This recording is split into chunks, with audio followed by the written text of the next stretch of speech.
तलाक के केस चल रहे हैं। तलाक के केस क्यों चल रहे हैं? क्योंकि केवल आज का विवाह, आज की शादी, आज का मंगल विवाह झूठ की बुनियाद पर होता है। लड़के वाले लड़की से पूछते हैं तुम्हें सब काम आता है? हाँ, क्योंकि माँ ने कह दिया था कोई भी चीज की मना मत करना हो। हाँ। सिलाई आती है? हाँ। कढ़ाई आती है? हाँ। मूर्ख बनाना आता है? हाँ।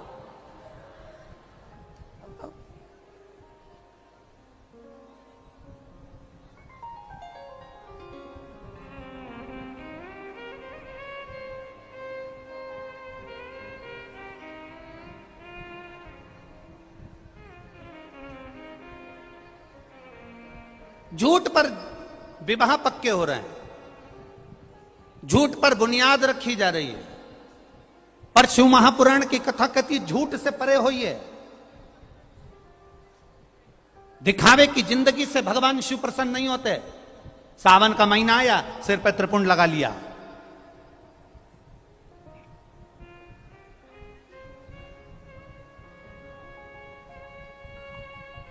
भादों का महीना आया, भगवान कृष्ण की जन्माष्टमी मना ली। नवरात्रे आए, गरबा खेलना चालू कर दिया। पहनावा बदल लिया हमने। ना ना ना ना, शिव महापुराण की कथा कहती है दिखावे से शंकर भगवान कभी प्रसन्न नहीं हुए। महादेव को जिसने प्रसन्न करा वो दिखावे से प्रसन्न नहीं करता। महादेव को जो प्रसन्न करता है वो निर्मल मन से। भोले को प्रसन्न करने का सबसे सुंदर तरीका है आप स्वयं भोले बन जाइए। तो कई लोग कहते हैं गुरुजी अगर हम भोले बनकर रहेंगे तो दुनिया बहुत समझदार हो गई, हमको मूर्ख बनाकर चली जाती है। हमारा निवेदन है हम दुनिया के सामने भोले बनने का नहीं कर रहे हैं, हम शंकर का भोला भक्त बनने की बात कर रहे हैं। भोला भक्त का मतलब ये नहीं होता कि किसी को मूर्ख बना देना। भोला भक्त का मतलब होता है अपने शरीर के द्वारा, अपने द्वारा, अपनी वाणी के द्वारा, अपने चरित्र के द्वारा अपन किसी को दुख ना दें। बस यही भोला भगत की एक परिभाषा है। हमने अगर किसी को अपशब्द कह दिया, ताने दे दिए, गाली दे दी, आड़ा टेढ़ा कह दिया, इसमें भोला भगत की परिभाषा नहीं है।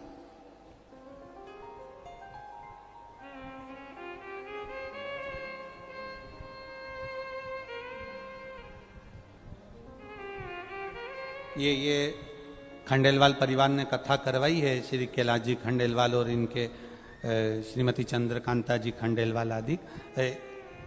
दो एक साल पुरानी कथा है, 3 साल हो गए होंगे लगभग। 2 से 3 साल पहले इस कथा की बुकिंग हुई थी। अब उस समय इनने कथा ली थी तो कहा था हम अजमेर में कथा कराएंगे गुरुजी, और अब उस समय अजमेर में हो जाती, पर अब ये फिर वापिस सीहोर आए, आशीष जी से, समीर जी से बात हुई, साहब कथा अब 3 साल पहले की बात दूसरी थी, अभी तो इतने सारे तो भक्त लोग आ जाते हैं, कथा अजमेर में कहाँ कराएं, जगह भी नहीं ऐसी। तो इन्होंने कहा हम पुष्कर करा लें। हमारी दिल की इच्छा थी कि कथा पुष्कर राज में हो, बाबा सुने, ब्रह्मा जी की शरणागति में हो, और बाबा ने स्वीकार। 3 साल से कथा को संजो कर चल रहे थे, कथा होना है, कथा होना है, कथा होना है। अब पंडाल व्यवस्था, यजमान कथा करवाते हैं तो विचार करते हैं कि एक पंडाल लगा लिया जाए, उतनी कैपेसिटी हो जाए। अब भक्तों के हिसाब से 3 पंडाल लगाने के बाद पीछे स्टेडियम भी पूरा भरा होना, फिर व्यवस्थाएं करना थोड़ा कठिन पड़ जाता, बहुत कठिन हो जाता। पर हमने एक बात पहले भी कही, आज फिर कहते हैं, यजमान कथा लेता नहीं है, भोलेनाथ स्वयं यजमान बनकर कथा लेते हैं, और यजमान के रूप में स्वयं शंकर पार्वती ही कथा को सुनते हैं, करवाते हैं और करते हैं। हमारा तो इतना कहना है इस पुष्कर राज की भूमि से, अभी तक पुष्कर राज में जितने भी भक्त आए थे वो सब मेरे ब्रह्मा जी के भक्त आए थे। पहली बार पुष्कर में शंकर के भक्त आए हैं, इनकी सेवा में कोई पीछा मत हटना, कोई पीछे मत हटो। जितने अजमेर और पुष्कर के दान दाता हैं, अपने पानी, हम आपसे ये नहीं कहेंगे कि आप धन लाकर खर्च करो, आप यहाँ 1 रुपया भी मत दो, पर निवेदन इतना करना कि अपने हाथ से कुछ नहीं तो पानी की बोतल, पानी का पाउच, बिस्कुट आदि कोई भी शिव भक्त मिल जाए उसका मुंह झूठा जरूर कराना, और अपनी एक डायरी में लिख के रखना कि मैंने 5 तारीख को 5 रुपए का बिस्कुट खिलाया था, 3 महीने बाद वो 5 रुपए को हिसाब लगा कर देखना, वो 1000 गुना हुआ मिल जाएगा। ये शिव कथा सहज नहीं है, शिव महापुराण की कथा, शंकर की कथा सदर। और आपसे भी निवेदन है, जो अपने घर से आते हो 2 पानी की बोतल लेकर आओ, एक अपने पड़ोसी के लिए, अपने खुद के लिए।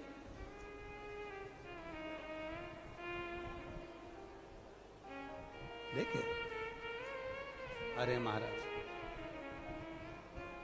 शिव के सहारे ब्रह्मा जी के मन में प्रश्न उठ गया। गौ माता को कह दिया, ब्रह्मा जी कहते हैं ये वाणी झूठी है, शंकर भगवान की वाणी को झूठा संबोधन किया।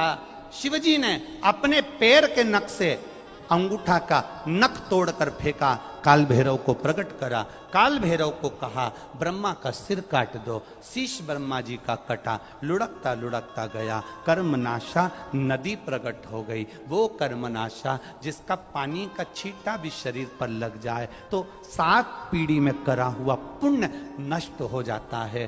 ब्रह्मा जी का सिर लुढ़कता गया, कर्मनाशा नदी बहती चली गई। भगवान नारायण ने कहा आप इनको क्षमा कर दो और इनके शीश का कुछ करिए, तो बट का वृक्ष बना दिया। अब ब्रह्मा जी के कितने सिर रह गए?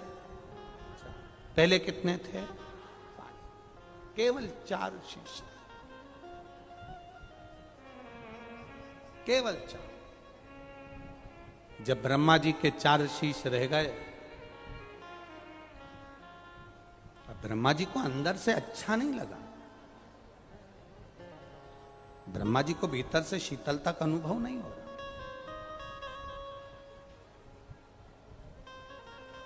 जब ब्रह्मा जी को अंदर से शीतलता का अनुभव नहीं हुआ, ब्रह्मा जी को श्रेष्ठता नहीं लगी कि भगवान शंकर ने मेरा शीश काट दिया,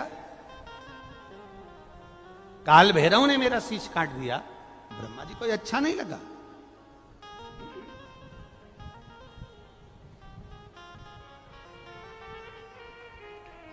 बहुत बड़ी सभा लगी है, बहुत बड़ी सभा। उस सभा में ब्रह्मा जी ने अपने मन के अंदर की बात सामने प्रकट करी। ब्रह्मा जी बोलते हैं कि मेरे मन को अच्छा नहीं लग रहा, क्योंकि मैंने झूठ बोला था और मेरा एक शीश कट गया था, शीश कट गया। अब मैं क्या करूं? दुनिया के लोग मुझे गलत समझेंगे कि ब्रह्मा जी ने झूठ बोल दिया, शीश कट गया। ग्लानि भीतर से हो रही है, अब मैं करूं तो करूं क्या? तो इंद्रदेव ने कहा प्रभु पिताजी एक काम करिए, आप एक विशाल यज्ञ की रचना करिए, और वो यज्ञ ऐसा होना चाहिए जिसमें आपकी ख्याति संपूर्ण ब्रह्मांड में फैले, ऐसा यज्ञ करा जाए।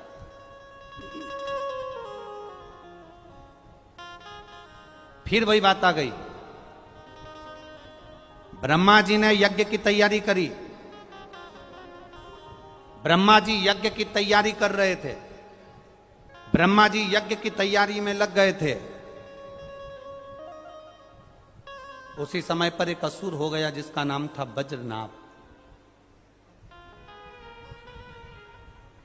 क्या नाम है उसका? वज्रनाभ। इसका काम क्या था? जल को दूषित करना, जल को दूषित करना। इसका काम ही जल को दूषित करना। बड़े जलाशय में आप लोग पुष्कर जी में आए हो, और पुष्कर जी के कुंड में, पुष्करणी में, पुष्कर जी में आकर आप पुष्कर के इस कुंड में, ब्रह्म सरोवर में, इस कुंड में स्नान करो, चलेगा। आचमन करो, चलेगा। पर पुष्कर के इस कुंड में तुम कपड़े धो नहीं चलेगा, पुष्कर के कुंड में तुम मुंह में पानी भरकर कुल्ला कर दो नहीं चलेगा। ये वज्रनाभ जो राक्षस था, असुर था, ये था ही ऐसा। इसका एक ही काम था, जलाशय को दूषित करना, जल के स्थान को गंदा कर देना। जल के स्थान को गंदा क्यों करता था? केवल इसकी एक ही दिक्कत थी, ये जल का स्थान इसलिए गंदा करता था जिससे ये जल अगर गंदा हो जाएगा, जल अगर दूषित हो जाएगा, देवताओं पर जाकर चढ़ेगा, देवता आचमन करेंगे, देवताओं के पास रहेगा, तो वो देवता उससे नफरत करेंगे, और नफरत करेंगे तो जल को त्रास देंगे। विचार किया, आप करें तो करें क्या? ब्रह्मा जी ने बुलाया वज्रनाभ को, समझाया, वज्रनाभ हमारी बात मानो, आप ये काम करना बंद करो। आप लोगों से फिर निवेदन है, किसी तीर्थ में स्नान करने जाना, पुष्करणी में स्नान करने जाना, पुष्कर सरोवर में स्नान करने जाना, अपने गंदे कपड़े उसमें मत छोड़ना, उसमें डालना नहीं, उसमें धोना नहीं, और ना उसमें मुख में पानी भरकर कुल्ला करना, ना उसमें गंदगी करना। जितना समय आप पुष्कर राज में रहो, जितना समय गंगा के तट पर रहो, जितना समय तीर्थ में रहो, उतना समय प्रयास करना कि गंदगी मत करना, गंदगी को दूर रखना। क्यों? क्योंकि ना जाने कौन देवता किस रूप में उस स्थान पर बैठकर तप कर रहे होते हैं, ना जाने कौन से देवता उस स्थान पर बैठकर तपस्या कर रहे होते हैं। यहां तक पद्म पुराण में तो यहां तक कहा गया कि पुष्कर के कंकर कंकर में, पुष्कर की रज रज में, पुष्कर की एक एक कण कण में 33 कोटि देवी देवता बैठकर तप साधना करते हैं। ये वो पुष्कर भूमि है, ये वो भूमि है। यहां गंदगी करना उचितता नहीं, श्रेष्ठता नहीं। वज्रनाभ ने गंदगी कर दी। वज्रनाभ ने जब गंदगी करी, ब्रह्मा जी ने समझाया, नहीं माने तो ब्रह्मा को क्रोध आया, और ब्रह्मा जी को क्रोध आया तो उन्हें वज्रनाभ का अंत कर दिया, समाप्त कर दिया। गुस्से में ब्रह्मा जी जब आकर वापिस अपने स्थान पर बैठे, बैठते से उनके मन में तो था कि यज्ञ करना है, अनुष्ठान करना है, बस बैठते से जब क्रोध में आने के बाद में ब्रह्मा जी जैसे ही बैठे, बैठते से गले के अंदर जो कमल के पुष्प की माला पड़ी थी, उस माला में से 2 पुष्प और हाथ में से 1 पुष्प पृथ्वी पर आकर गिर गए, जिससे यह पुष्कर राज की पावन धरा पर 3 पुष्करणियों का निर्माण गिरे नीचे। यज्ञ करना है। अब भीतर हम जाग गया थोड़ा सा। दिखावे से अगर कोई चीज करोगे तो वो कभी सिद्ध नहीं होगी महाराज, दिखावे से हट कर करिए। ब्रह्मा जी ने यज्ञ करना चाहा और विचार करा कि वर्चस्वता अपनी होना चाहिए। कहां करा जाए? जहां कमल का पुष्प गिरा, जहां पुष्प गिरा यही पुष्कर हो गया। और यज्ञ करने ब्रह्मा जी आए, पर एक मन में अहंकार आ गया था कि यज्ञ ऐसा करा जाए कि सब देखते रह जाएं। हम हमेशा यजमान परिवार को भी कहते हैं और सबको एक बात कहते हैं, जब भी कोई धार्मिक आयोजन करना, अच्छा आयोजन करना, किसी को दिखाने के लिए मत करना, अपने आत्मा की शांति के लिए, अपने हृदय के लिए करना। ब्रह्मा जी ने थोड़ा सा दिखावे का भाव आ गया। आप दिल से कहें उसको, वो दिल से सुनता है। शिव महापुराण की कथा कहती है,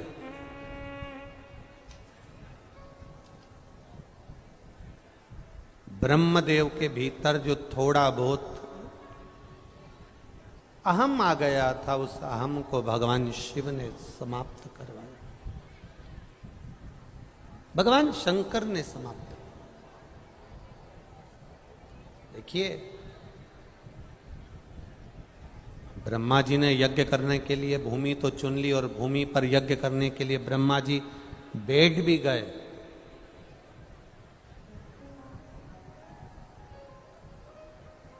जो बहुत भजन में, पूजन में, अर्चना में, आराधना में थोड़ा भी एक रत्ती मात्र भी अगर हमारे भीतर कहीं अहंकार आ गया, अगर रत्ती मात्र भी हमारे भीतर कहीं अहमता आ गई, अभिमत्ता आ गई, किसी को नीचे दिखाने का भाव आ गया, तो भगवान फिर उस पूजन को स्वीकार नहीं करता।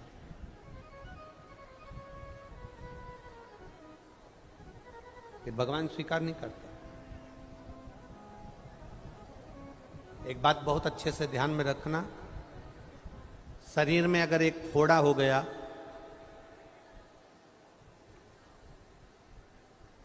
डॉक्टर उसको सूखने की दवा देता है।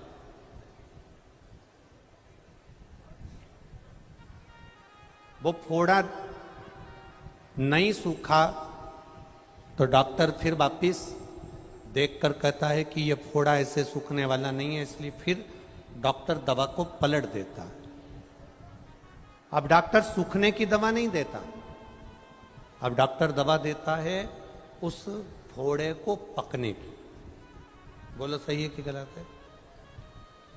अभी सूखने की दवा दे रहा था, और अगर मान लो वो फोड़ा नहीं सूखा तो डॉक्टर ने उसको दवा को पलट दिया और अब उसे पकने की दवा दे दी।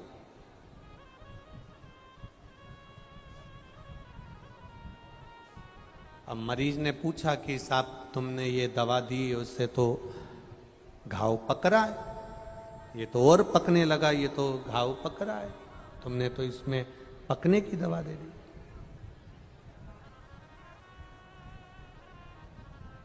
इसको तो सूखना था, पर डॉक्टर को मालूम है कि घाव अगर पकेगा, पकेगा तो फूटेगा, फूटेगा तो उसमें से पस बाहर निकल जाएगा, और पस अगर बाहर निकल गया तो फिर जो दवा दी जाएगी उससे घाव सूख जाएगा। डीले कम करो, घाव उससे सूख जाएगा। जब तक पस बाहर नहीं निकलेगा फोड़े में से, फुंसी में से, तब तक वो फोड़ा सूखने वाला नहीं है। उसी तरह घाव को पकने के लिए डॉक्टर दवा देता है, तो कभी कभी ऐसा होता है कि हमारे भीतर जो अहंकार आ जाता है, हमारे भीतर जो अहम आ जाता है, हमारे भीतर जो अहंकार आ जाता है, मेरा भोलेनाथ उसको भी थोड़ा सा पका देता है, और पकाता है तो वो फूटता है, और फूटता है फिर घाव को सुखा देता है। वही की वही यहां हुआ, वही की थोड़ा भीतर अहम आ गया, थोड़ा भीतर अहंकार आ गया,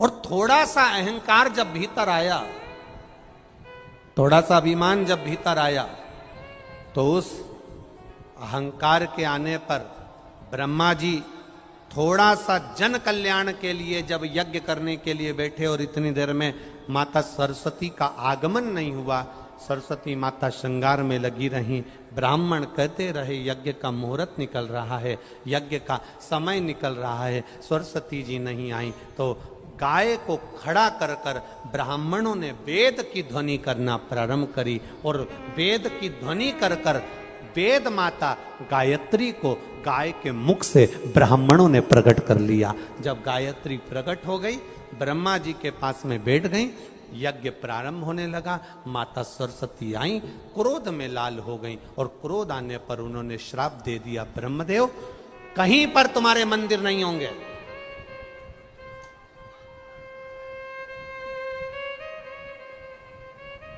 किसी स्थान पर तुम्हारा मंदिर नहीं बनेगा। और ब्रह्मा जी, तुमने एक नारी का अपमान करा है, इस भूमि पर जहां तुमने यज्ञ करा है, इस भूमि पर तुम्हारा मंदिर बन सकता है, पर उसके लिए भी एक शर्त है। सरस्वती माता ने एक शर्त सामने रख दी।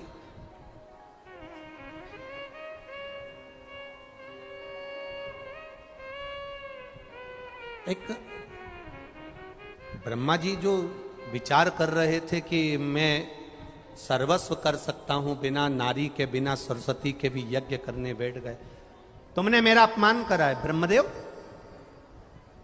कहीं तुम्हारे मंदिर नहीं होंगे, पुष्कर राज की भूमि पर अगर तुम्हारे को तुम्हारी पूजन कराना है, तुम्हारा मंदिर इस पुष्कर राज की भूमि पर बनेगा, तो उसकी भी एक शर्त है, तुमने नारी का अपमान करा है। इसलिए जब तक तुम एक कन्या का कन्यादान नहीं कर देते, तब तक इस भूमि पर भी तुम्हारे मंदिर का निर्माण करना कठिन है। एक कन्या का कन्यादान तुम्हें करना पड़ेगा। शिव महापुराण की कथा कहती है, बहुत बहुत ध्यान लगाकर सुनना महाराज। पुष्कर राज की धरा एक ऐसी धरा है, पुष्कर राज की भूमि एक ऐसी भूमि है जहां पर पुष्कर के सरोवर का जल लेकर ब्रह्मा जी का नाम लेकर कपालेश्वर महादेव पर समर्पित किया जाता है।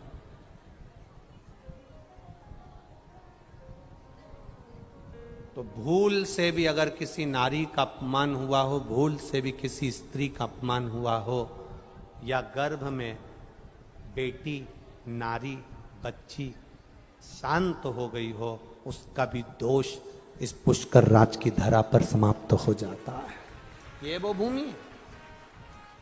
ब्रह्मदेव, एक कन्या का कन्यादान करोगे तब पुष्कर राज की धरा पर तुम बैठकर पूजा सकते हो।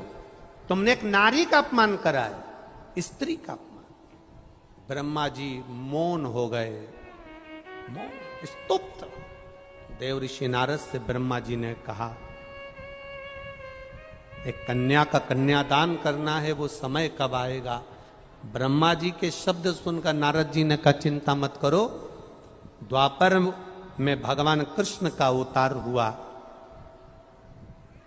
राधा रानी प्रकट हुई। ब्रह्मा जी के सामने नारद जी ने कह दिया, चलकर तुम कन्यादान कर दो। किसका कन्यादान? कि कहा राधा का कन्यादान कर दो।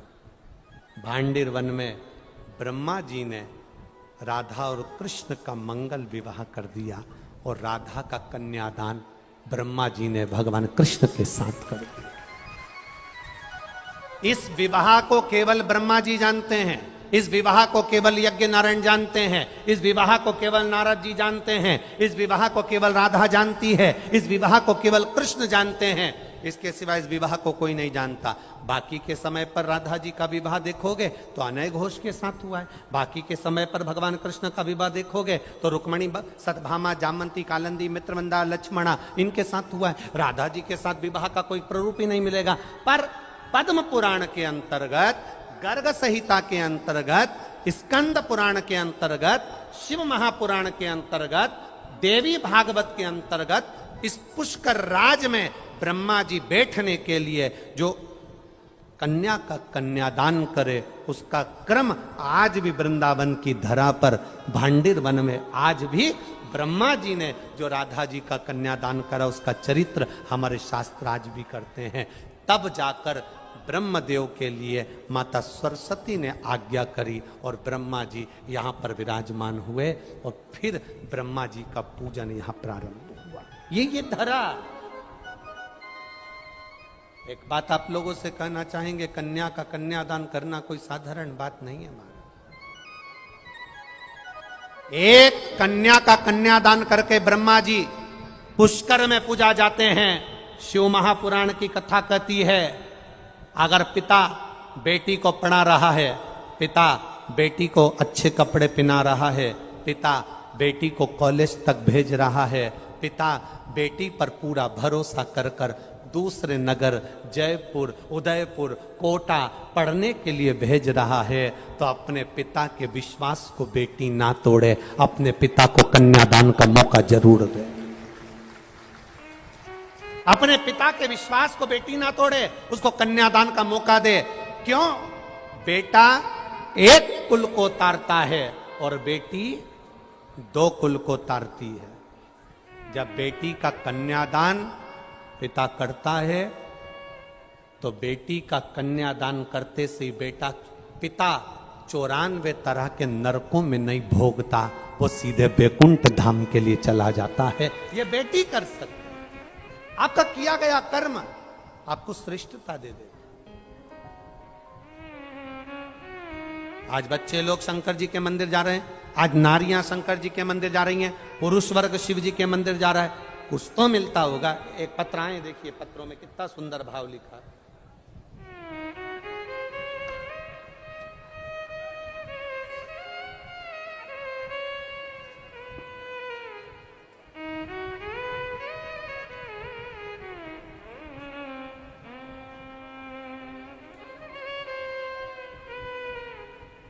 मेरा नाम नरेश कुमारी, पत्नी श्री बलबीर कुमार, मनी मांजरा से, चंडीगढ़ से आई हूं। कहीं बैठी हैं? हाथ हिलाइएगा। कहीं बैठी हैं? मेरा नाम नरेश कुमारी, पत्नी श्री बलबीर कुमार। आप पत्र को टीवी पर भी पढ़ सकते हो।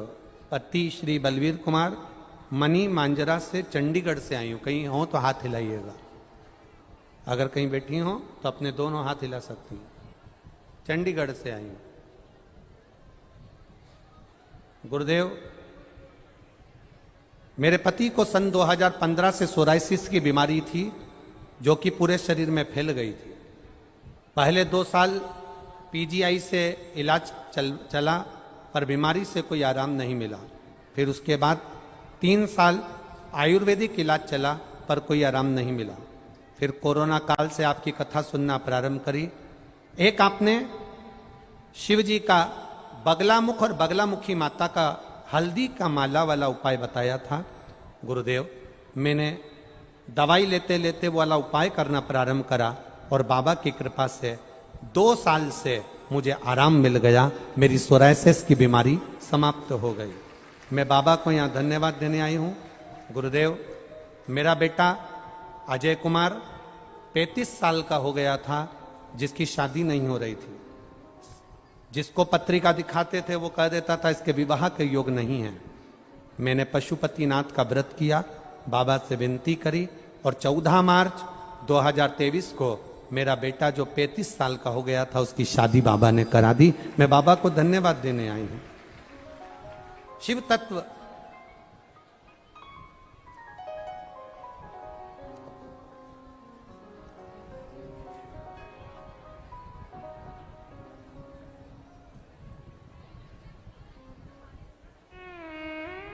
मैं मोहिनी देवी सोनी बीकानेर, मोहिनी देवी सोनी बीकानेर राजस्थान से आई हूं। कहीं बैठी हो मोहिनी देवी? दोनों हाथ हिला सकती हैं। मोहिनी देवी कहीं बैठी हो तो अपने दोनों हाथ इस तरह से हिला दें। अगर कहीं बैठी हो तो मोहिनी देवी सोनी बीकानेर। कहीं बैठी हो तो हाथ हिला सकती हैं। मैं मोहिनी देवी सोनी बीकानेर राजस्थान से आई हूं। गुरुदेव, बाबा का मैं क्या वर्णन करूं। मेरे बेटे पवन के गले में गांठ हो गई थी, जिसकी आवाज बंद हो गई थी। बीकानेर में बहुत डॉक्टरों को दिखाया, जयपुर के डॉक्टरों को दिखाया, तो डॉक्टर बोले इसका ऑपरेशन करना पड़ेगा। ऑपरेशन हुआ। उसके गले की जो आवाज निकालने वाली मशीन थी, जिससे हमारी आवाज आती है, गले की वो मशीन बाहर निकाल दी गई। और डॉक्टर को दिखाया तो उसमें बड़ा रोग बता दिया गुरुदेव। और डॉक्टर ने जब बड़ा रोग बता दिया, ऑपरेशन करा, गले में से गांठ निकली, जो गांठ कैंसर की थी। कैंसर की जांच चालू हो गई, इलाज चालू हो गया। बेटे की आवाज चली गई, आवाज नहीं आई, दवाइयां चलती रही गुरुदेव। किसी ने कहा टीवी पर शिव महापुराण की कथा आती है, सुना करो। मैंने मेरे बेटे को कथा सुनवाना प्रारंभ करी गुरुदेव। एक बेलपत्र शिव जी पर चढ़ा कर लेके आती, मेरे बेटे को देती, जल चढ़ा हुआ अपने बच्चे को पिलाती। बाबा, मैं क्या वर्णन करूं, जिस डॉक्टर ने कहा था कि इसकी आवाज की मशीन निकल गई, आवाज नहीं आ सकती और गले की कैंसर है। दूसरी बार जब जांच कराने के लिए मुंबई भेजा, बाबा की कृपा से जांच की रिपोर्ट नॉर्मल आई और मेरे बेटे की मशीन निकलने के बाद भी आवाज वापिस आई। मैं बाबा को प्रणाम करने के लिए आई। कहीं बैठी हो तो हाथ हिला सकती हैं। आप ही हैं, दोनों हाथ हिला दो एक बार ऐसे। हाँ हिला दो ऐसे। अब ठीक है बाबू, बेटा ठीक है ना?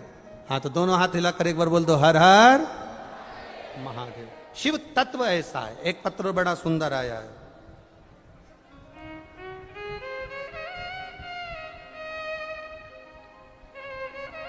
मैं लक्ष्मी यादव, पति श्री सुनील यादव, जयपुर में रामगंज की निवासी हूं। कहीं बैठी हो? लक्ष्मी यादव, पति श्री सुनील यादव, कहीं बैठी हो तो हाथ हिला सकती हैं। बैठी हैं? कहीं बैठी हो तो हाथ हिला सकती हैं। लक्ष्मी यादव, श्री सुनील यादव। एक लोटे जल का मैं क्या वर्णन करूं गुरुदेव, वर्णन नहीं कर सकती। मेरे पेट पर हल्की सी सूजन दिखी, मैं क्लिनिक पर दवाइयां लेकर आई, सूजन की दवाई मैंने खा ली, आराम नहीं लगा। 10 से 15 दिन हो गए, आराम नहीं मिला। फिर मैंने सोनोग्राफी कराई। सोनोग्राफी में आया कि मेरे पेट में पानी भरा है। जब दूसरी सोनोग्राफी हुई, पेट का पानी देखा गया तो उसमें गांठ बतला दी। गांठ बड़ी थी, अस्पताल में दिखाया। 1 महीने तक मेरा ट्रीटमेंट चला पर गठान नहीं गली। बीमारी का पता नहीं चल रहा था। डॉक्टर ने कह दिया था कि लगता है कि ये बीमारी बड़ी है, और मालूम पड़ा कि जांच करवाई, पानी निकालकर जब जांच के लिए भेजा तो उसमें कैंसर निकला। फिर डॉक्टरों ने मुझे 4 थेरेपी लिखी और 4 थेरेपी लिखकर ऑपरेशन की सलाह दी। ऑपरेशन के लिए कहा, तभी किसी ने कहा कि शंकर जी के मंदिर जाया करो, एक बेलपत्र चढ़ाकर खाया करो, शिवजी पे चढ़ा हुआ जल कुंदकेश्वर महादेव के नाम से पिया करो। मैंने वो बेलपत्री खाना चालू करा, कुंदकेश्वर महादेव के नाम से जल पीना चालू करा। बाबा मैं क्या वर्णन करूं, ऑपरेशन की जरूरत नहीं पड़ी, मेरी गठान गल गई और मेरा कैंसर थम गया। मैं बाबा को प्रणाम करने के लिए आई हूं कि मेरा कैंसर नहीं निकला। ये शिव तत्व है। ओ घड़ी शंभु है।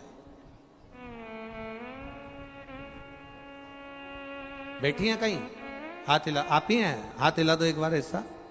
जी हाँ, हाँ एक बार वापिस हिला दो। अब तो ठीक है, कैंसर की रिपोर्ट तो नॉर्मल हो गई। ठीक। खाली न जाता कोई दर से तुम्हारे, खाली न जाता कोई दर से तुम्हारे, मैं भी खड़ी हूँ नंदी बाहें पसारे, अपने हृदय से लगा लो गिरा जा रहा हो उठा लो। एक पत्र और बड़ा सुंदर है, देखिए उसमें उन्होंने पूरी एक्सरे वगैरह भी लगाया है। डॉक्टर की पूरी जांचें लगाई गई है, एक एक जांच पूरे डॉक्टर की लगा दी गई है।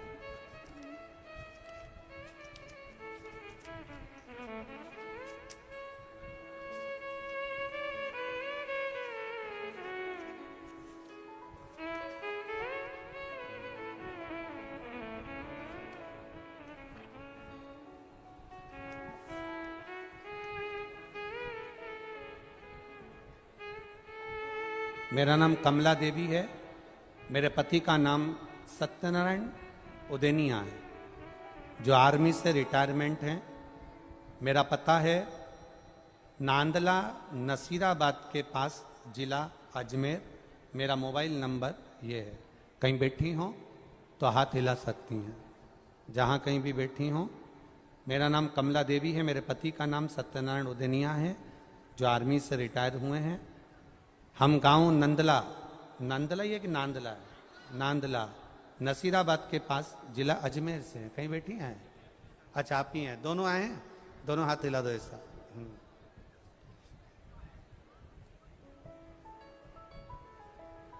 गुरुजी मेरी दांतों में बीमारी हो गई थी कोरोना के समय में। दांतों को डॉक्टर को दिखाया तो डॉक्टरों ने बोला आपके दांत ठीक नहीं है, एक बार न्यूरो सर्जन से डॉक्टरों से जांच कराओ। न्यूरोसर्जन डॉक्टर से जांच कराई, 2 साल तक दवाइयाँ चलती रही पर इलाज नहीं हुआ। बीमारी बड़ी थी, लग रहा था ठीक होना मुश्किल है। डॉक्टर ने भी कह दिया लंबा समय चलेगा, दवाई का कोई भरोसा नहीं है क्योंकि बीमारी ठीक नहीं है। गुरुदेव 3/10/2022 में आपकी पहली बार कथा देखना शुरू किया। सबसे बड़ी बात तो ये कहूंगी कि मेरे पति फौजी में रहे हैं तो विश्वास नहीं होता है। ऐसे ना जाने कितने पंडित आते हैं टीवी पर बोलकर चले जाते हैं किस किस पे भरोसा करो, इसलिए कोई भरोसा नहीं करता गुरुदेव। पर मैंने जब आपकी बात पर भरोसा करा तो मेरे पति से भी कहा कि एक बार शंकर जी पे जल चढ़ाकर पीने में क्या जाता है, इतनी डॉक्टरों की इलाज करवा रहे हैं, डॉक्टरों की इतनी दवाइयां खा रहे हैं और डॉक्टर कह रहे हैं कि ये ठीक नहीं हो सकती, पूरा मुख बेकार हो चुका है। तब शिवजी पे भरोसा कर कर 1 लोटा जल चढ़ाया, 1 बेलपत्री खाई। गुरुदेव कुछ ही दिन निकला, पानी, सब्जी को पानी जैसी पीस कर केवल पी सकती थी, दूध जैसी रोटी को पीस कर केवल पी सकती थी, दांतों को कुछ भी प्रयोग नहीं कर सकती थी क्योंकि बीमारी बड़ी थी। गुरुदेव पर बाबा सुनते हैं। मेरे पति को कभी विश्वास नहीं था कि ऐसा हो सकता है। 1 बेलपत्री, 1 लोटा जल सब अच्छा कर सकता है। 8 महीने हो गए बाबा, एक भी गोली नहीं खाना पड़ रही है, मेरा मुंह पूरी तरह से ठीक हो गया है। मैं यहां प्रणाम करने आई। बाबू ठीक है, अब पूरा मुख ठीक है, आराम। खाली न जाता कोई दर से तुम्हारे, मैं भी खड़ा हूँ नदी बाहें फंसाए, अपने हृदय से लगा लो, गिरा जा रहा हो उठा लो। हम तो कहते हैं शिव महापुराण आप सुनने जरूर आए हो, बैठे जरूर हो, थोड़ा गर्मी जरूर है, उमस पड़ रही है, आप लोगों को पंखा झेलना पड़ रहा है, कोई धूप में बैठा है, कोई बाहर बैठा है, पर एक विश्वास लेकर बैठना, भरोसा लेकर। 7 दिन की कथा दिल से सुनकर जाना, वो दिल से झोली भर कर दे देगा, ये विश्वास मानकर जाना, भरोसा रख। जो रह गए हैं, भले लोग कहेंगे बहुत भीड़ है, बहुत भीड़ है, ट्रैफिक जाम है, पहाड़ी से नीचे तक तो गाड़ियां पार्किंग नहीं, बहुत जाम है, बहुत जाम है। पर ऐसा ट्रैफिक जाम, ऐसी भीड़ तो सब दूर चलती रहेगी, पर अपना भी तो उससे मिलन हो सके, 2 क्षण बैठकर अपने दिल की बात अपने महादेव को कह सकें, ऐसा समय मिलना मुश्किल है। दिल से कहूं उसको, मेरे भोले तेरा सहारा है, मेरे भोले तेरा सहारा है, मेरी नैया का तू किनारा है, मेरी नैया का तू किनारा है। ये शिव तत्व होता ही ऐसा, उसका गुणगान, उसका भजन, उसका कीर्तन, उसका मंत्र जाप, उसका स्मरण, उससे की गई प्रार्थना खाली नहीं जाती। ब्रह्मा ब्रह्म लोक में रहते हैं, भगवान विष्णु बैकुंठ लोक में रहते हैं। पृथ्वी का, मृत्यु लोक का अगर कोई देव है तो वो केवल एक देव अधिदेव महादेव है, उससे करी गई प्रार्थना खाली नहीं रहती। कहो उससे।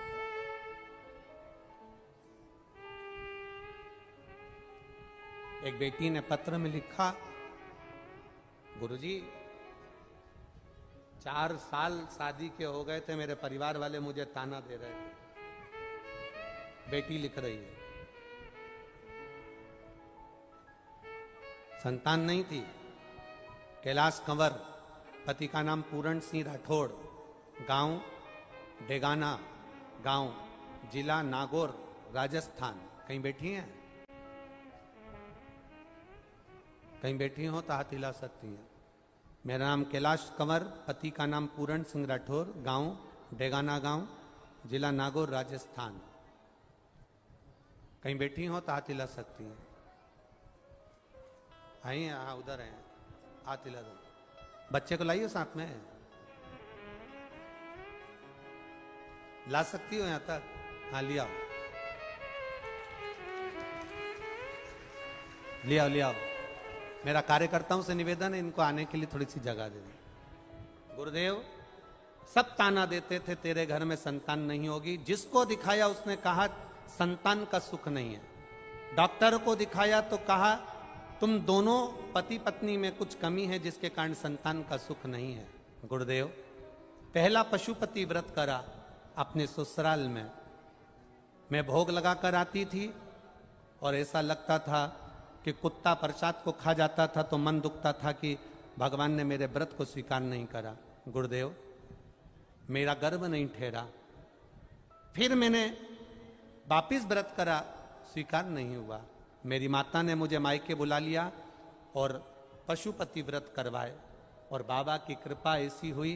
गुरुदेव मैं क्या वर्णन करूं, बाबा की कृपा से सब जगह से हार गए थे, क्योंकि डॉक्टर जब मना कर दिया तो फिर क्या चीज है। गुरुदेव बाबा ने गर्भ ठहराया और बाबा की कृपा से सफेद आंकड़े की जड़ का प्रयोग जो करा, बाबा की कृपा से मेरी नॉर्मल डिलीवरी भी हुई और संतान की प्राप्ति भी हुई। मैं बच्चे को यहां लेकर आई हूं। गुरुदेव आपने एक लाइन बहुत अच्छी लिखी है दीदी, करता करे ना कर सके शिव करे सो होए, तीन लोक नो खंड में शिव से बड़ा ना कोई, शंकर से बड़ा। ये शिव है ओ घड़ी, उसकी उदारता प्रबल है। उसकी उदारता का क्या वर्णन।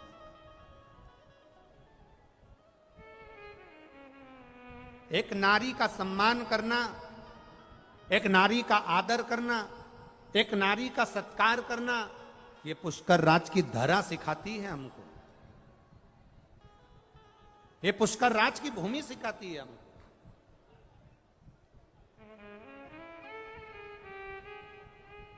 समय आया, देवराज नाम का एक ब्राह्मण, और देवराज नाम का वो ब्राह्मण जो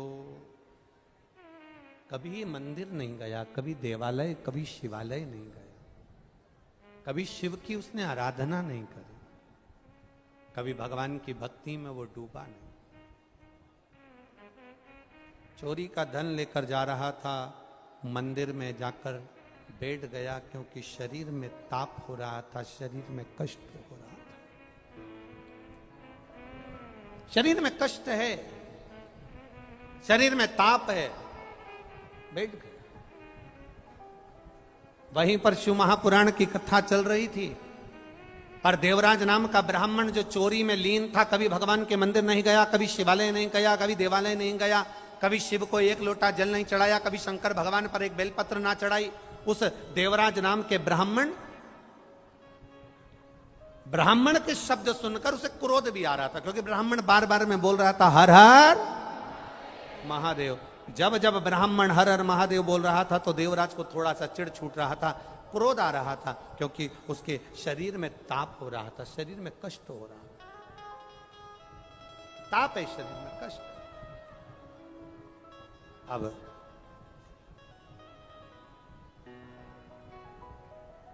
जब देवराज नामक का ब्राह्मण ताप पड़ा, कष्ट पड़ा, मंदिर से बाहर निकला,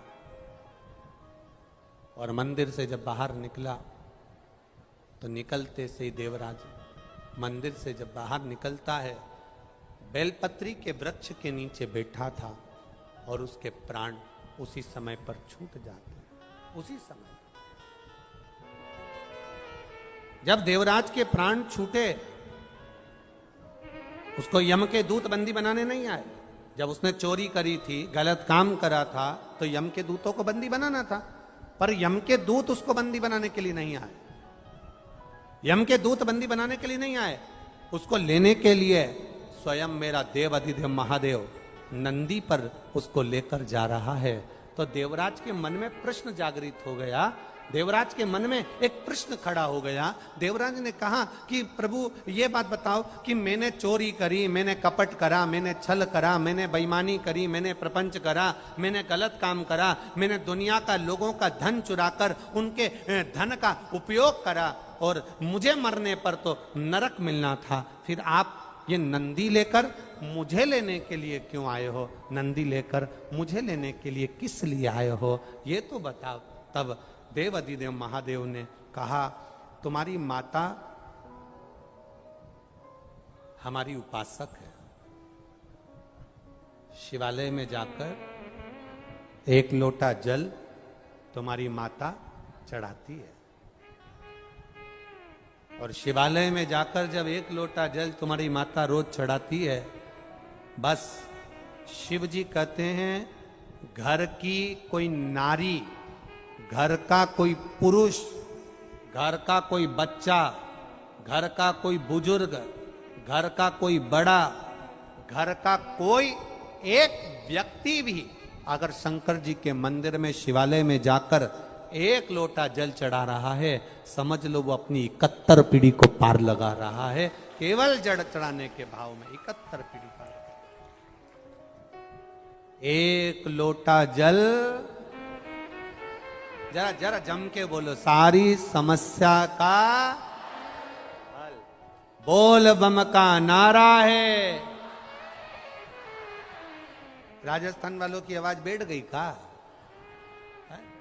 हमने तो सुना तो दमदारी से बोलते, जब भी बोलते तो जरा दम से। बोल बम का नारा है, एक सहारा बाबा, उसके चरणार बिंद की रज का सहारा, उसके चरण की रज का सहारा। देवराज, मैं चोर हूं, पर मेरे बाबा ने मुझ पर कृपा करी। ये कृपा केवल देवराज की नहीं, ये उसकी माता की कृपा है। मां ने जो एक लोटा जल भगवान देवाधिदेव महादेव को समर्पित करा, मां ने जो एक लोटा जल भगवान शिव को समर्पित करा, ये उसका फल है, ये उसका आनंद है, ये उसका सुख है। समय आया, एक बिंदुक नाम का ब्राह्मण, जिसकी धर्म पत्नी का नाम चंचूला है, चोरी करता था, ये चोरी में लीन रहता था। अब चोरी में लीन रहता तो चोरी का धन लेकर आ रहा था, पानी में डूबकर मर गया। 3 तरह से मरे हुए व्यक्ति का मोक्ष नहीं है। पहला, पानी में डूबकर मरा हुआ। दूसरा, उसकी माँ को दे दो बच्चे को, माता लेकर जाए उस बच्चे को, वो रोएगा, उसके माता को। पहला पानी में डूबकर मरा हुआ, दूसरा स्त्री के हाथ से मरा हुआ, और तीसरा सर्प के डसे से मरा हुआ, कि मुक्तता नहीं। बिंदु पानी में डूबकर मरा था, प्रेत योनि में पड़ गया। पानी में डूबकर प्रेत योनि में पड़ गया, और बिंदुक जब प्रेत योनि में पड़ा,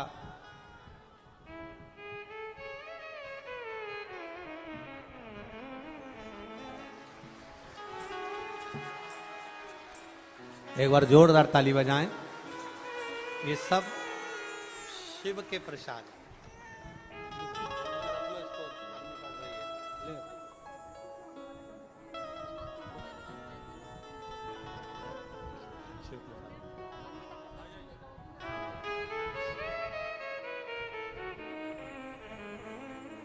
बेटी बोल रही है, डॉक्टर ने कहा था ना होने का, फिर डॉक्टर ने कहा था कि ऑपरेशन से होगा, पर तुम रुका जी का उपाय करा तो बाबा ने नॉर्मल करा दिया और बाबा की कृपा से हो गया। ये शिव कृपा।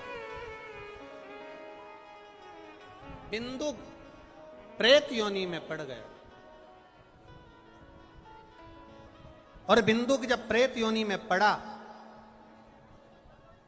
चंचुला देवी काशी का दर्शन करने के लिए गई। भगवान की शरणागति को ग्रहण करा है, भगवान के भजन को ग्रहण करा है। जरा शिव महापुराण के चरित्र को उठाकर देखिएगा, भगवान शंकर के पावन चरित्र का स्मरण करिएगा।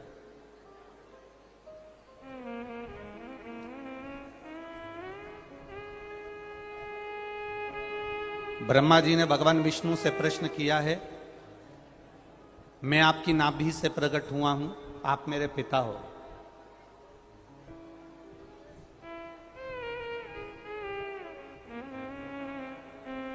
मैं आपकी नाभि से प्रकट हुआ हूं, आप मेरे पिता हो।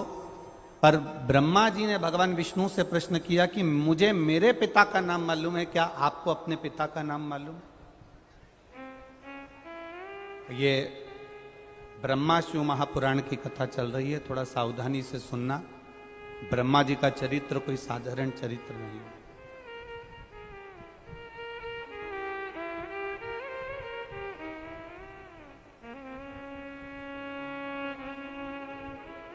एक जरा सा आप कथा में सुनेंगे, ब्रह्मा जी का सिर कट गया था और सिर कटने के बाद ब्रह्मा जी के केवल 4 मुख रह गए और वो 4 मुख रखने के बाद ब्रह्मा जी की चित्तवृत्ति में आनंद की अनुभूति नहीं हुई।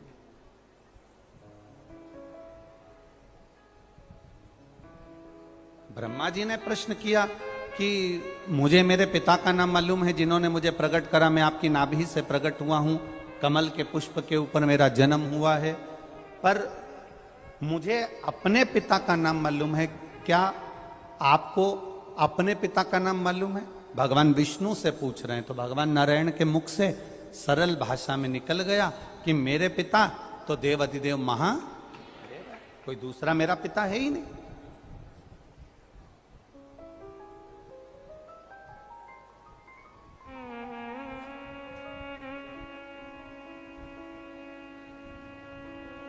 भगवान विष्णु मेरे पिता है, भगवान शिव मेरे पिता है।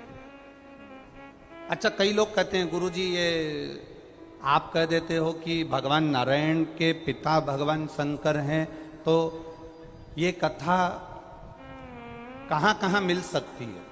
तो हम उनसे कहेंगे कि शिव महापुराण का भी स्मरण कर लें, विष्णु पुराण का भी स्मरण कर लें, गर्ग संहिता का भी स्मरण कर लें, पद्म पुराण का भी स्मरण कर लें और स्कंद पुराण का भी स्मरण कर लें।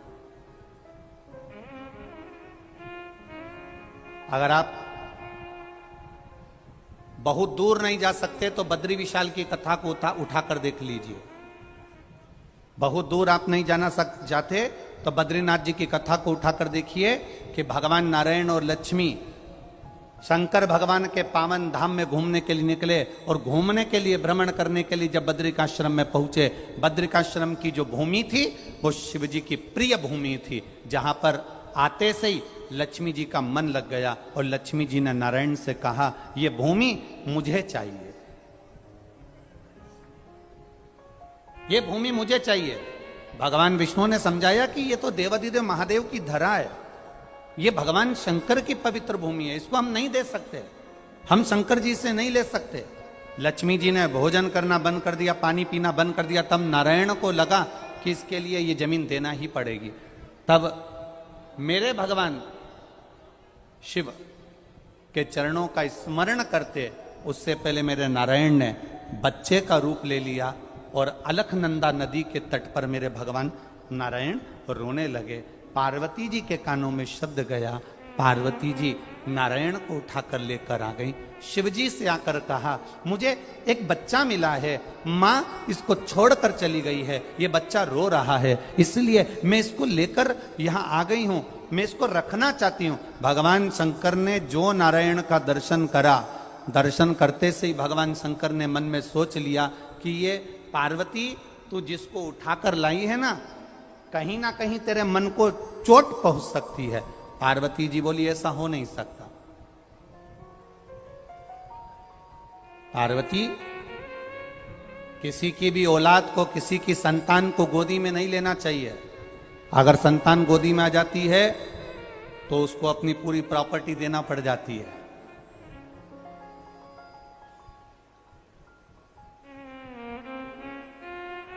अगर संतान गोदी में आई है ना तो उसकी पूरी प्रॉपर्टी तुम्हें देना पड़ेगी। कभी कभी होता है, तुमने अगर पड़ोसन से पूछ लिया, पुष्कर चल रही है क्या कथा सुनने के लिए, सीहोर वाला महाराज आया है, और पड़ोसन ने कह दिया हाँ चल रही हूं, बस समझ लो अब पड़ोसन को ले जाना, लाना, अपने साथ आगे बिठाना, तुम मालपुआ खाओ तो उसको भी खवाना, तुम अगर ऑटो में बैठ के जा रही हो तो उसको भी ऑटो में ले जाना। मतलब अब तुम पुष्कर कथा में नहीं आई हो, तुम उस पड़ोसन को गोदी लेकर आ गई हो। अब जो करना है तुमको ही करना, अब वो नहीं करने वाली हो। और तुम्हारे करने में अगर जरा सी भी कमी रह जाएगी ना, इतनी सी भी कमी रह गई तो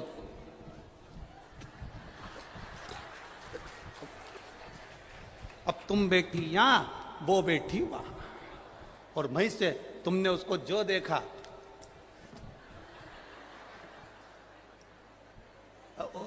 गोदी ली ना, अब गोदी ली है तो जाओ, अब गोदी लिया है तो अब भगवान कह रहे हैं कि किसी की संतान को गोदी नहीं लेना। नहीं नहीं नहीं, नहीं। मैंने तो गोदी ले लिया। शाम का समय हुआ, भगवान नारायण जो बच्चे के रूप में हैं, शंकर भगवान और पार्वती मैया उसको कक्ष में छोड़कर कुंडी लगाकर बद्रिकाश्रम में चल वापिस आए। और जब वापिस आकर देखा तो कुंडी खुली नहीं, अंदर से दरवाजा बंद। तब पार्वती मैया क्रोध कर कर श्राप देती, उससे पहले नारायण सामने निकल कर आ गए और उन्होंने कहा ये बद्रिकाश्रम हमको अच्छा लग रहा है, आप ये बद्रिकाश्रम हमको दे दो। भगवान ने कहा ठीक है। बद्रिकाश्रम नारायण को दे दिया। केदारनाथ जी में भगवान शंकर, केदारनाथ जी में भगवान शिव खुद जाकर निवास करने लगे। अब जरा विचार करिएगा, भगवान नारायण को माता पार्वती जी ने और शंकर जी ने अपनी गोदी में खिलाया है, तो नारायण क्या शिव जी के पुत्र नहीं कहलाएंगे? ये तो एक कथा है। भगवान विष्णु की अगर शादी करी तो भगवान शंकर जी ने करी।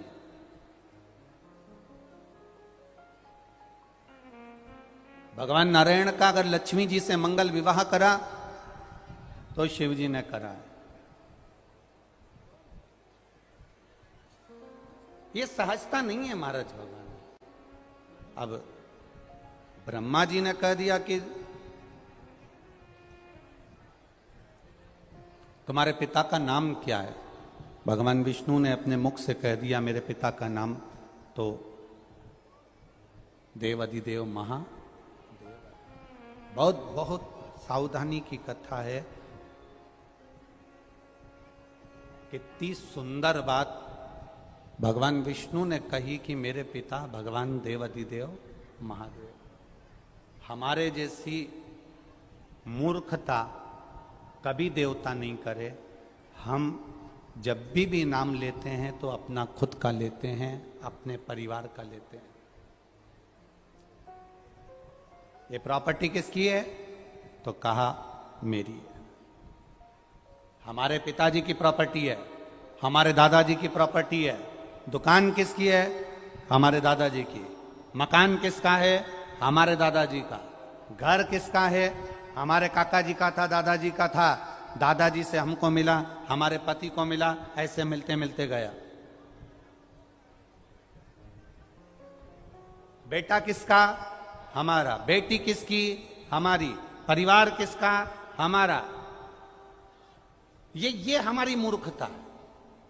कभी सीखना तो महादेव से, और भगवान विष्णु की कथा से सीखना। ब्रह्मा जी ने भगवान नारायण से पूछा कि तुम्हारा पिता कौन है, तो भगवान नारायण ने कह दिया मेरे पिता स्वयं देवाधिदेव महादेव हैं।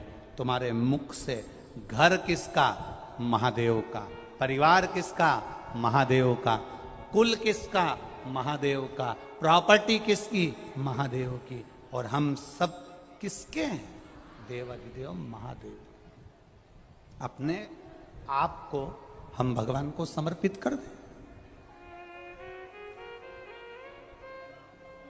हम अपने आप को भगवान को समर्पित नहीं कर पाते। और जिस दिन हमने अपने आप को अगर भगवान को समर्पित कर दिया, हमने अपने आप को नारायण पर छोड़ दिया, हमने अपने आप को देवाधिदेव महादेव पर छोड़ दिया, फिर उस दिन से तुम्हें चिंता करने की जरूरत नहीं पड़ेगी। तुम जहां जाओगे तुम्हारा महादेव तुम्हारे साथ कदम से कदम मिलाकर चलेगा और तुम्हें साध लेगा। बस उसके भरोसे रहिए, उसके सहारे रहिए।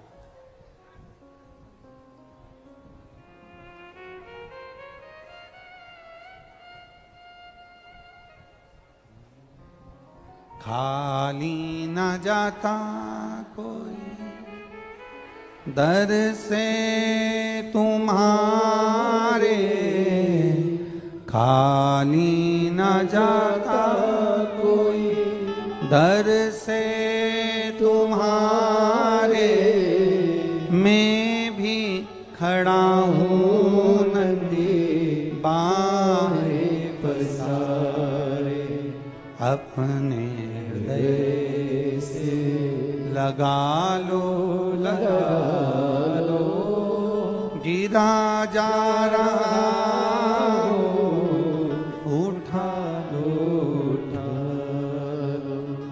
ब्रह्मा जी भगवान विष्णु से पूछे कि तुम्हारे पिता कौन हैं, और भगवान नारायण ने कह दिया मेरे पिता देवाधिदेव महादेव हैं। बस महादेव कौन, महादेव कैसे, उनका स्वरूप क्या है, कौन है महादेव? अगर आपसे कोई पूछे कि शंकर जी है कौन, शिव जी का स्वरूप क्या है, शंकर दिखते कैसे हैं, शंकर का स्वरूप कैसा होता है, तो आप भी कह देना शंकर का स्वरूप कैसा है, तो किसी से कहना पानी को देख लो, जल को देख लो, जैसा कलर मिलाओगे जल उस कलर में आ जाता है। मेरा महादेव भी ऐसा ही है, जो भजता है वो स्वयं महादेव के तुल्य होता चले जाता है। उसके स्मरण में डूबने वाला उसके जैसा होता चला जाता।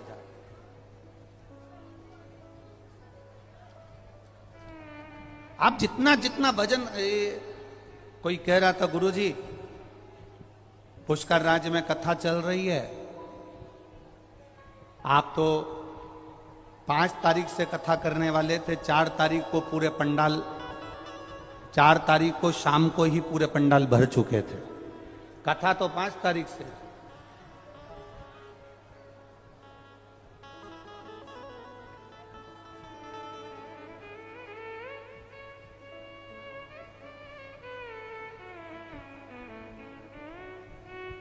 अच्छा तुम्हारा क्या है, तुम तो अपना वो चद्दर और वो कम्बल और दरी और पानी की 2 बाटल लेके तुम तो कथा में आ गए। अब टेंशन किसको? खंडेलवाल जी, टेंशन किसको? इनको। अब कोई के खंडेलवाल जी तुमको टेंशन है क्या, तो खंडेलवाल जी के हम काय को टेंशन करे, कथा किसके यहाँ हो रही है, जम के बोलो। अजमेर में तो कथा नहीं हो रही ना, ये अजमेर के रहने वाले, कथा कहाँ हो रही है? पुष्कर में। तो पुष्कर किसका? ब्रह्मा जी का। तो जजमान भी कौन? ब्रह्मा जी। अब व्यवस्था कौन करे? ब्रह्मा जी। अपने को क्या करना?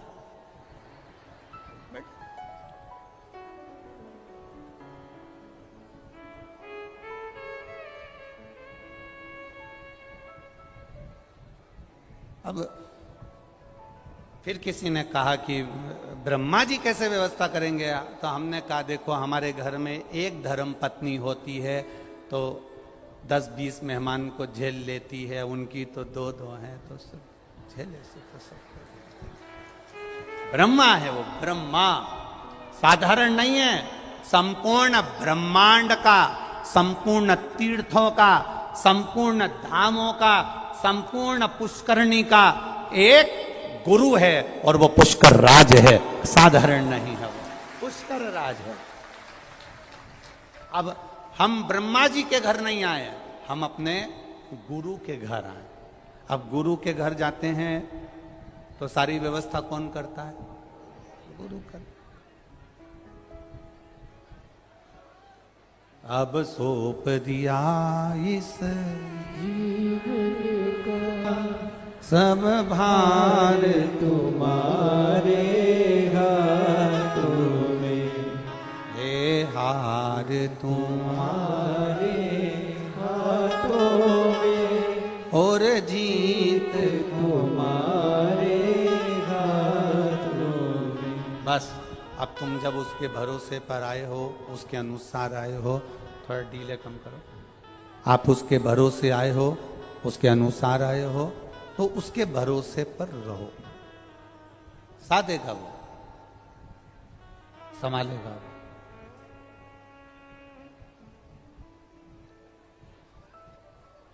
ब्रह्मा जी ने कहा आपके पिता कैसे दिखते हैं? भगवान नारायण ने कहा कि जल को देख लो, क्योंकि नारायण की जो उत्पत्ति है वो जल से है। जल में जो अयन करे वो नारायण। तो कहा जल को देख लो, वही शिव है। जल शिव है, हाँ, सब में रमा होता है, सब में।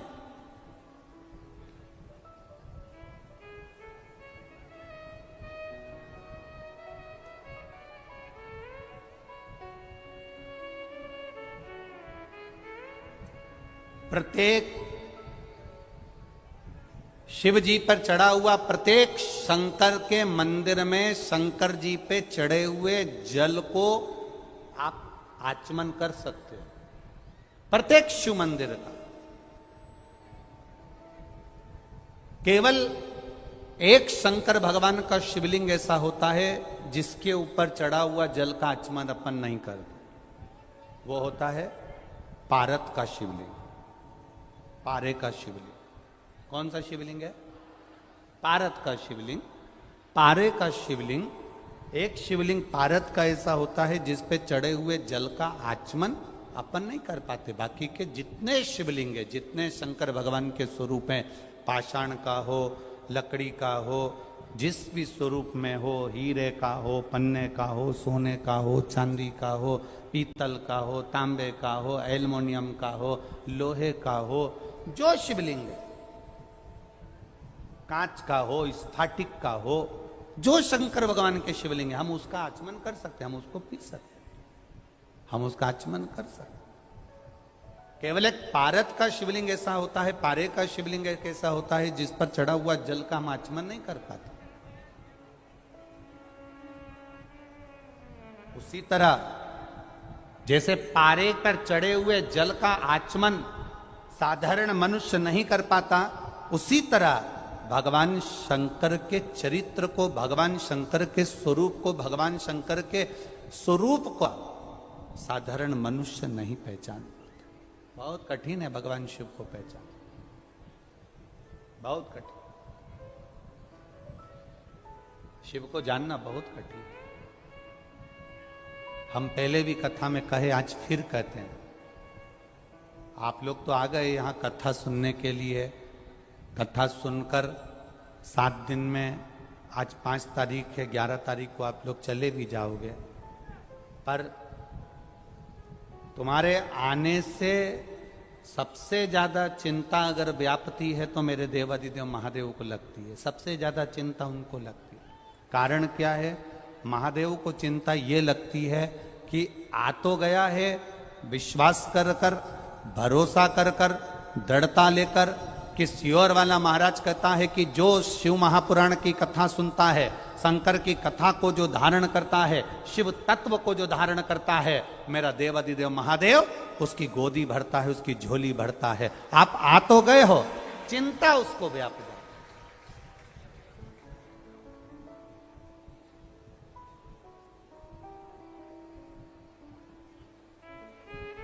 ये पुष्कर का मेला ग्राउंड, पुष्कर का ये मेला ग्राउंड है, ये कितना बड़ा है।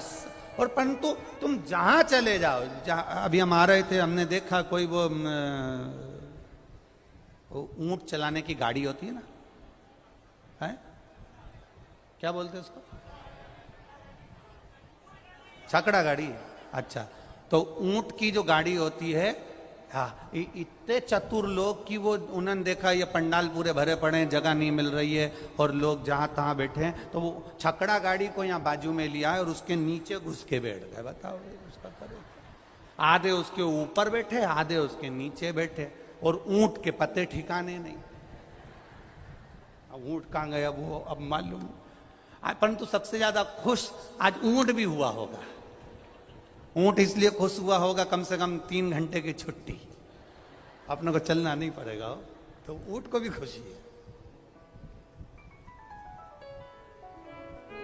अब आ तो गए अपन इतने, अब चिंता व्यापे देवादिदेव महादेव को, क्योंकि उसको मालूम है कि शिव पुराण तक पहुंचा है, खाली नहीं रखना है इसको। कथा तक आया है ना, खाली नहीं रखना है इसको, झोली भर कर भेजना है, झोली भर कर। ये उसको मालूम है, उसके चिंतन में है, उसके स्मरण में है। जल को देख लो और महादेव को देख लो, एक बराबर है। जल को देख लो और महादेव को देख लो, एक बराबर। पहले के समय में ना अदालत होती थी, पहले के समय में ना पंचायत होती थी। पहले के समय में अगर निर्णय लिया जाता था तो हाथ में जल का पात्र पकड़ा दिया जाता था, उठा गंगा जली और कह दे तूने ये नहीं करा। केवल जल का पात्र हाथ में पकड़ा कर कह देते थे कि तूने ये नहीं करा। जल का पात्र है क्या, जल का लोटा है क्या, जल है क्या? शिव महापुराण की कथा कहती है ये जल का जो स्वरूप है, ये शिव तत्व है, ये शंकर का स्वरूप। और बहुत सावधानी रखो साहब जल के मामले में। हम फिर कहना चाहेंगे, जल है तो कल है। अपने दादा बाबाओं ने तो जल नदियों में देखा था, बोलो सही है कि गलत है? अपने दादा परदादा ने जल नदियों में देखा, अपने दादाजी ने जल तालाबों में देखा, अपने पिताजी ने जल कुएं में देखा, अपन ने जल हैंडपंप में हापसी में देखा, अपने बच्चों ने जल पानी की बोतल में देखा। अब आने वाली पीढ़ी हमको लगता है फोटो में देखेगी कि जल ऐसा होता था। हम नहीं बचा पा रहे।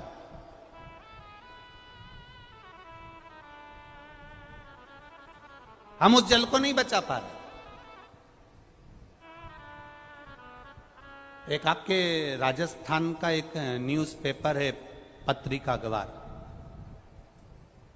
उसने एक नियम ले रखा है, हर साल वृक्षारोपण करवाते हैं और आप लोगों को भी प्रेरणा देते हैं वो न्यूज़पेपर वाले, वो पत्रिका वाले, कि आप भी वृक्षारोपण करें। क्यों? उनका क्या फायदा है? उनको कुछ लाभ मिल रहा है क्या तुम्हारे वृक्ष लगाने से? उनका कोई फायदा हो रहा है क्या उन वृक्ष लगाने से? वृक्ष लगाने से उस न्यूज़पेपर वालों का कोई फायदा नहीं है। फायदा केवल इतना है कि हमारे आने वाली पीढ़ी पानी को फोटो में ना देखे। हमारे आने वाली पीढ़ी अगर वृक्ष लगाएंगे तो जल बचेगा, और जल बचेगा तो आने वाली पीढ़ी भी पानी का सदुपयोग कर सकेगी। ये हमारे ऊपर है। हम आने वाली पीढ़ी को क्या देकर जा रहे हैं? हम आने वाले समय को क्या देकर जा रहे हैं?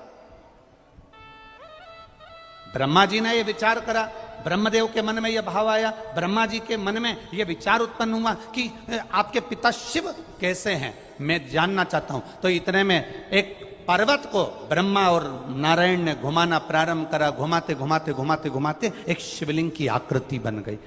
एक खंबे में अग्नि का लिंग प्रकट हो गया, शिवलिंग प्रकट हो गया।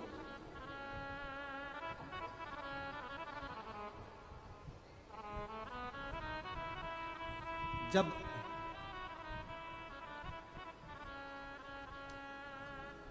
सारी दुनिया की ठोकर खा लो, सारी दुनिया के हाथ जोड़ लो, सारी दुनिया से निवेदन कर लो और उसके बाद भी तुम्हारी दुख की घड़ी समाप्त नहीं हो, तब प्रयास करना तुम्हारे घर में कोई गमला हो, कोई पौधा लगा हो, जो भी पौधा लगा हो। हम ये नहीं कहेंगे कि वो गुलाब का है कि गेंदा का है कि शमी का है कि बेलपत्री का है। जो पौधा तुम्हारे घर में लगा हो, जो पौधा,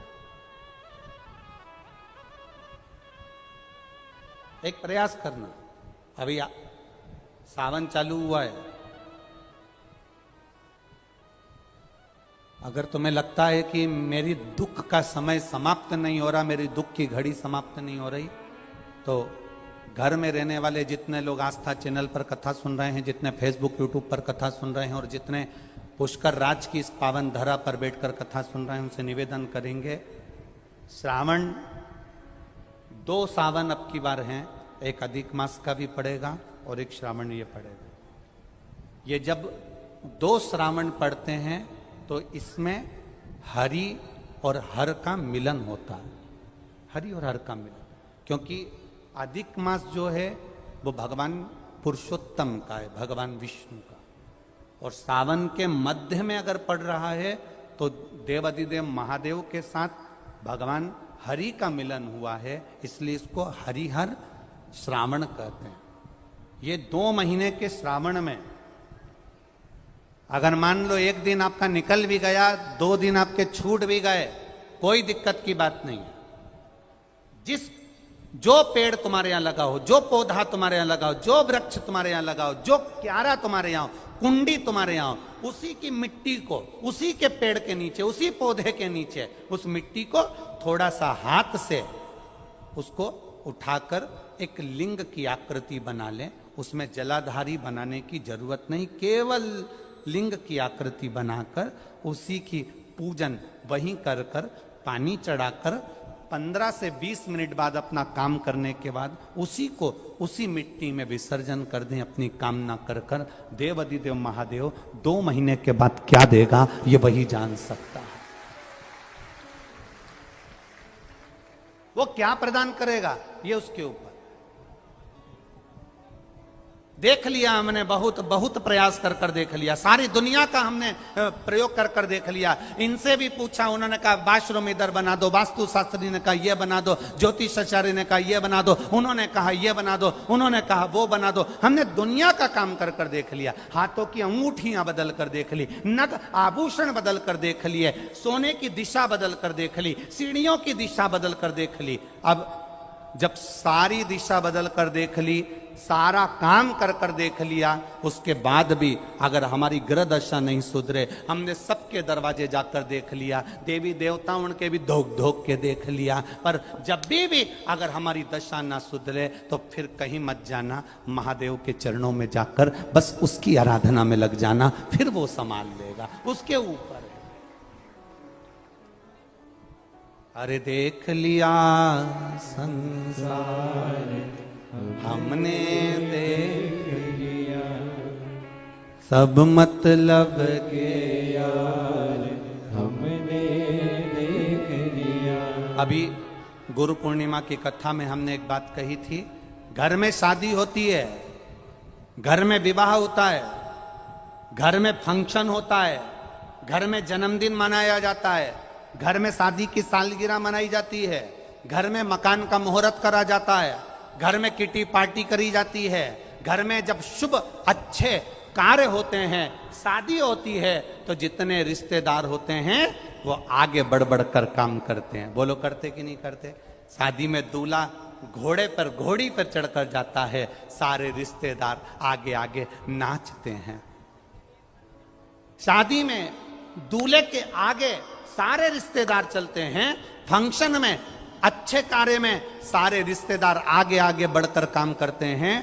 पर परिवार में अगर कोई मर जाता है तो जितने रिश्तेदार होते हैं वो अर्थी के आगे नहीं चलते, अर्थी के पीछे चलते हैं। मतलब ये हमारा व्यवहारिक जीवन कहता है कि सुख के समय पर तुम्हारे सब आगे हैं, और जैसे ही तुम्हारी जिंदगी में दुख आया तो सब पीछा छोड़कर पीछे चले जाते हैं, आगे तुम्हारे कोई नहीं रहता है। दुख की घड़ी में सब पीछे, सुख की घड़ी में सब आगे।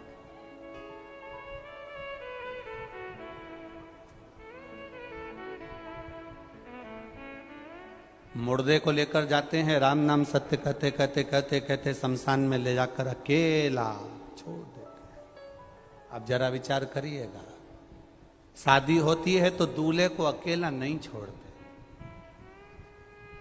तुम्हारे राजस्थान में छोड़ते हो तो बात दूसरी है, हमारे मालवा में तो नहीं छोड़ते, मध्य प्रदेश में दूल्हे को अकेला नहीं छोड़ते, क्योंकि हल्दी लगी होती है तो कहते अकेला मत जाना, अकेले मत रहना, ए बना, ए बनी, अकेली नहीं रहना। दूल्हा दुल्हन को अकेला नहीं छोड़ते, केवल मरने के बाद मुर्दे को अकेला छोड़ कर आ जाते हैं। उसका केवल एक कारण है, सुख का जो समय होता है सब तुम्हारे साथ होते हैं, और दुख का समय मुर्दे को भी अकेला छोड़ कर आते हैं। उस समय कोई नहीं रहता, क्योंकि पूरे परिवार को मालूम है कि दुख की घड़ी में कोई खड़ा नहीं होगा। शमशान में केवल एक ही रहता है, और वो देव अधिदेव महादेव रहता है। वो संभाल लेगा, वो संभालेगा, कोई दूसरा संभालने वाला होता ही नहीं। कौन संभालेगा आप?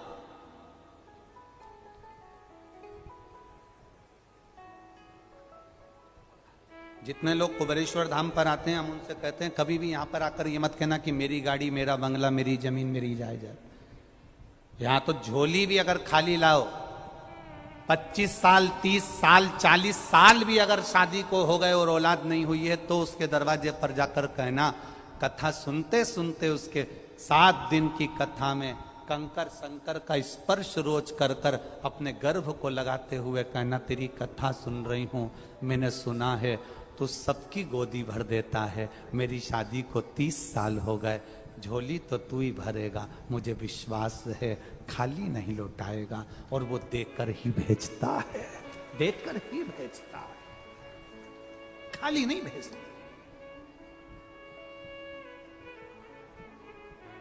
आप उसके सहारे जीना चालू करो, वो साथ लेगा। हम अभी तक अपने भ्रम में जी रहे हैं कि ये मेरा है, मेरे रिश्तेदार, मेरे नातेदार, मेरे कुटुंब, मेरा कबीला, मेरे अपने मुझे संभाल लेंगे। सब व्यर्थ की बात है, कोई किसी को नहीं संभालता। जब ब्रह्मा जी, ब्रह्मदेव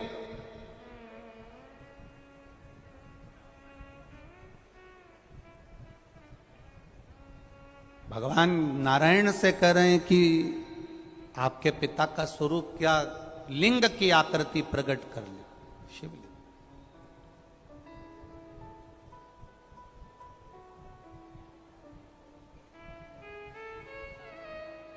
ये तुम्हारे पिता हैं? हाँ, भगवान कह रहे हैं मेरे पिता हैं ये। तुम्हारे पिता?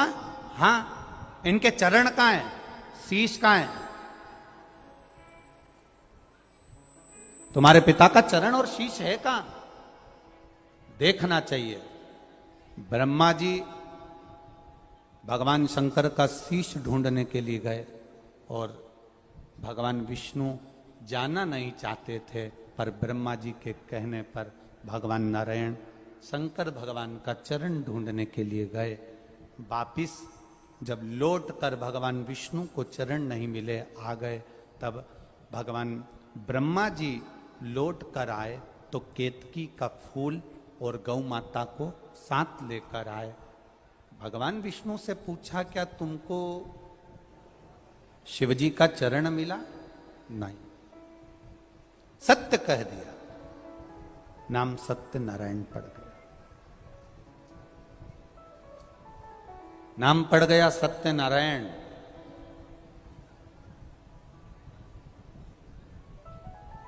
आप लोगों के घर में सत्यनारायण जी की कथा होती है क्या? किन किन क्या होती है? जरा हाथ उठाना। कभी किसी के यहां हुई है? हुई सबके यहां? चलो रखो।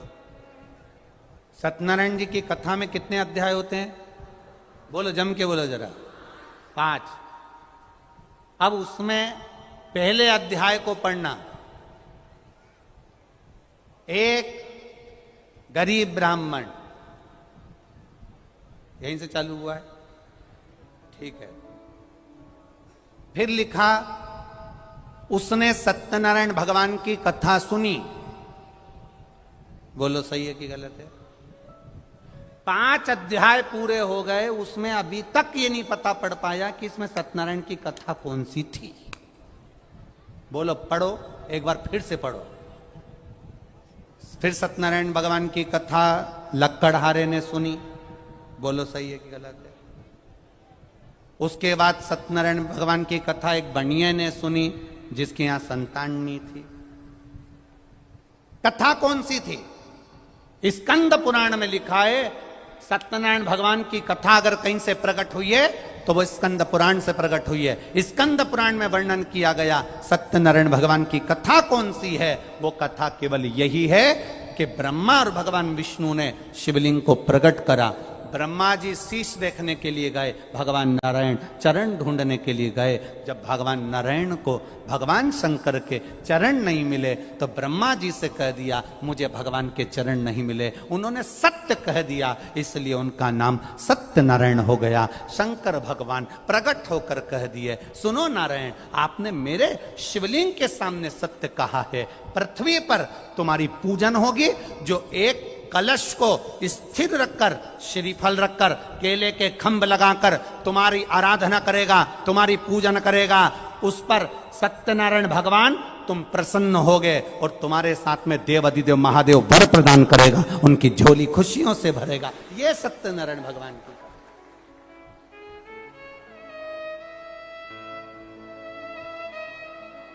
सत्य को पहचाना भगवान नारायण ने। भगवान ब्रह्मा जी से पूछा, क्या आपको सिर मिला? ब्रह्मा जी बोले हाँ। ना मानो तो केतकी के पुष्प से पूछो। केतकी के पुष्प से पूछा, ब्रह्मा जी को सिर मिला? केतकी के फूल ने कहा। भगवान शंकर ने कह दिया, केतकी का फूल झूठ बोल रहा है, मैं श्राप देता हूं। एक केतकी सारे देवताओं पर चढ़ेगी पर शंकर पर कभी नहीं चढ़ेगी। 1000 गौ हत्या के बराबर दोष है एक केतकी का फूल अगर शंकर भगवान पर चढ़ जाए तो। श्राप दे दिया। गौ माता से कहा कि आप बोल रही हो कि ब्रह्मा जी ने शीश का दर्शन करा है? हाँ, तेरा पूरा शरीर पूजा जाएगा पर तेरा मुख अपूज्य होगा। गौ माता, सारे मंदिरों की परिक्रमा आगे से होगी, सारे तीर्थों की परिक्रमा आगे से होगी, माता पिता की परिक्रमा आगे से होगी, पर गौ माता तूने झूठ बोला है, इसलिए तेरी परिक्रमा तेरी पूंछ से चालू होकर पूंछ पर विराम होगी। कन्यादान आगे से, वस्त्रदान आगे से, मुद्रादान आगे से, स्वर्णदान आगे से, अन्नदान आगे से।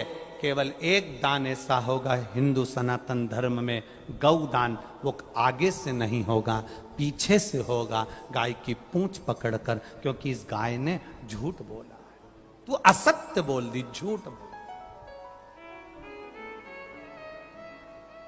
कितना दोष, कितना दोष है, जरा विचार करिए। अगर कोई झूठ बोलने वाला व्यक्ति तुम्हारे को मिल जाए ना, तो कल अभी एक कथा में कहा था, गिलास टूटा है ना, चल जाएगा। पानी का गिलास झूठा है ना, चल जाएगा, पर पानी का गिलास, आसपास दाल लग रही, सब्जी लग रही, रोटी पड़ी, झूठा है, चलेगा क्या? अरे बोलो, जम के बोलो। नहीं। जिस थाली में तुम बफेट में जाओ भोजन करने के लिए, वो थाली में यहाँ सब्जी लगी है, दही बड़ा लगा है, अचार लगा है, उस थाली में तुम रोटी कर सकते हो क्या? भोजन कर सकते हो क्या? नहीं। थाली टूटी होगी चल जाएगी, थाली फूटी होगी चल जाएगी, पर थाली झूठी होगी नहीं चलेगी। गिलास टूटा होगा चल जाएगा, गिलास फूटा होगा चल जाएगा, पर गिलास झूठा होगा नहीं चलेगा। बस यही बात है। व्यक्ति की टांग टूटी होगी चल जाएगा, हाथ टूटा होगा चल जाएगा, एक आध निपटी होगी चल जाएगी, पर व्यक्ति झूठा मिल जाएगा तो बिल्कुल नहीं चल सकता, ये जीवन नरक कर देगा। झूठा नहीं होना चाहिए। जो बच्चा अपने माता पिता से 24 घंटे झूठ बोलता है, पल पल में झूठ बोलता है, माँ बाप उस बच्चे पर ध्यान नहीं देते। जो भाई, जो पत्नी, जो पति अपने इष्ट से, पति पत्नी से झूठ बोले, पत्नी पति से झूठ बोले, अच्छा नहीं लगता। केवल एक झूठ माता सती ने महादेव से कह दिया था। शंकर भगवान ने पूछा, सती परीक्षा लेकर आई हो? सती ने केवल इतना कह दिया, मैंने कोई परीक्षा नहीं ली। एक झूठ महादेव ने सुना और शंकर भगवान का हृदय कछोट गया। ए सती, तू झूठ बोल रही, तू मुझसे बोल रही, अपने पति से, अपने पति से।